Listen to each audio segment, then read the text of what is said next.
Salut à tous et bienvenue dans ce nouveau décryptage. Aujourd'hui, on va s'attaquer à un gros morceau. On va littéralement craquer ensemble le code secret du monde bancaire.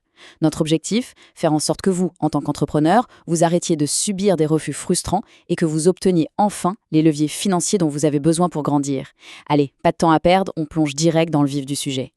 Pour bien comprendre ce qui se joue, laissez-moi vous raconter l'histoire de Samen. Imaginez, Samen est un artisan menuisier hyper talentueux. Il avait besoin de 18 millions de francs CFA pour agrandir son atelier, son carnet de commandes explosait, ses clients l'adoraient, et pourtant, bim, la banque lui a dit non. Refus net. Pourquoi ? Tout simplement parce qu'il n'avait pas ce qu'on appelle un dossier banquiable. Ça illustre une réalité un peu brutale, la banque ne finance pas les meilleurs projets. Elle finance les meilleurs dossiers. La patience, c'est super, mais la banque, ce qu'elle cherche avant tout, ce sont des certitudes. Alors, comment on renverse de la vapeur ? Voici notre feuille de route. On va d'abord dissiper ce fameux malentendu bancaire. Ensuite, on se mettra vraiment dans la tête du banquier. Puis, on décodera leurs 5 langages secrets.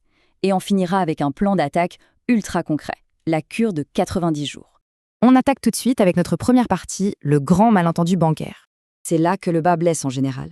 Vous avez une idée brillante, vous vous donnez à fond, vos ventes explosent. Sur le papier, c'est génial, non ? Eh bien, pour la banque, ce n'est absolument pas suffisant. C'est ça la douloureuse réalité. Un projet viable n'a rien à voir avec un dossier bancable. La banque ne regarde pas vos ventes avec les yeux de l'amour, loin de là. Elle regarde la gestion des risques. Ce qu'elle veut voir, c'est une source de remboursement d'une précision chirurgicale. Ce qui nous amène logiquement à notre deuxième point, la vraie réalité de votre banquier. Il est temps de briser un mythe. On a souvent l'image du banquier tout-puissant, n'est-ce pas ? En réalité, oubliez ça. Votre conseiller, c'est juste un employé de bureau sous pression qui gère entre 30 et 100 dossiers en même temps. Son véritable rôle, c'est d'être votre avocat de la défense. Il doit monter un dossier en béton armé pour aller convaincre le vrai décideur, le comité de crédit. Et ce comité, c'est un jury sans visage. Ils ne vous rencontreront jamais et ils vont trancher votre sort uniquement en regardant vos chiffres. Du coup, pour pouvoir vous défendre, le banquier va se poser en interne 7 questions cruciales. Est-ce que le secteur est fiable ? Les chiffres sont-ils réalistes ? Et surtout, comment vont-ils rembourser si tout capote ? Le secret des entrepreneurs qui réussissent à se faire financer, c'est qu'ils ont anticipé la moindre de ces questions bien avant le rendez-vous. Alors, comment on donne les bonnes réponses à ce comité ? En parlant leur langue. Troisième partie, les 5 langages bancaires décryptés. Le tout premier mot de passe, c'est l'EBE, l'excédent brut d'exploitation. Pour la banque, c'est l'indicateur roi par excellence. Ça montre la vraie performance de votre moteur, sans tout le maquillage comptable autour. Vous devez prouver que votre cœur de métier crache du cash. Et l'idéal, c'est de se maintenir au-dessus de la barre des 10% de votre chiffre d'affaires. Mais attention, avoir un bon moteur ne suffit pas si on ne maîtrise pas le DSCR. Sous cet acronyme un peu barbare se cache le juge de paix absolu du comité de crédit. En clair, c'est votre capacité réelle, prouvée, à rembourser vos dettes avec le cash que vous générez chaque mois. Et ici, il y a un seuil magique à graver dans le marbre, 1,25. Pour le dire simplement, l'entreprise doit générer au moins 25% de cash en plus que ce qu'elle doit rembourser. C'est leur marge de sécurité. Si vous êtes en dessous de 1,25, cherchez pas, c'est presque systématiquement un non catégorique. On passe ensuite au tueur silencieux des boîtes, le fameux BFR, le besoin en fonds de roulement. Imaginez, vous payez vos fournisseurs aujourd'hui, mais vos clients ne vous payent que dans 2 mois. Ce trou de trésorerie au milieu, c'est le BFR. Et c'est redoutable.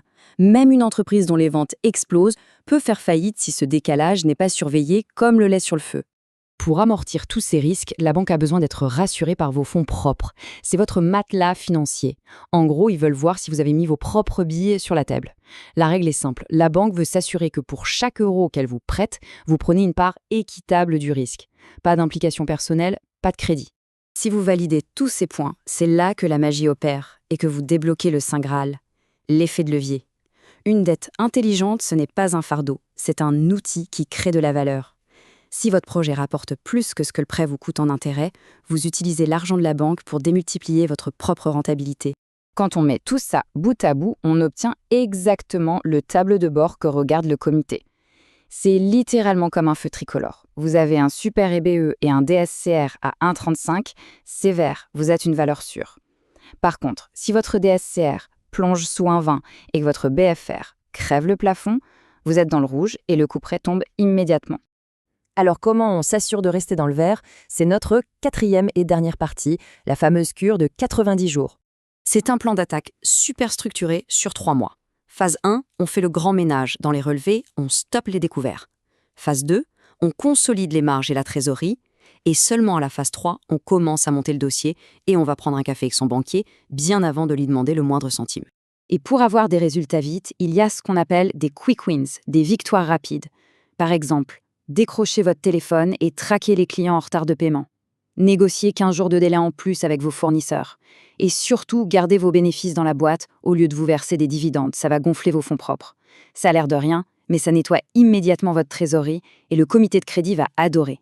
Tout cela nous mène à la règle d'or de ce décryptage. C'est le secret d'initié par excellence. Le timing fait tout. Écoutez bien, il faut demander un financement quand votre entreprise n'en a absolument pas besoin. C'est paradoxal, je sais, mais la banque a horreur du risque et elle fuit l'odeur du désespoir. L'anticipation, c'est votre meilleure arme. On arrive à la fin de notre analyse et je vous laisse avec cette question super importante. Au vu de tout ce qu'on vient de voir, regardez vos propres opérations de façon 100% honnête. Aujourd'hui, est-ce que votre dossier est vraiment prêt à affronter ce fameux jury sans visage? Prenez le temps d'y réfléchir car c'est en ayant un grand oui à cette question que vous ferez de la banque un véritable accélérateur pour votre business. Merci à tous d'avoir suivi ce décryptage et à très vite.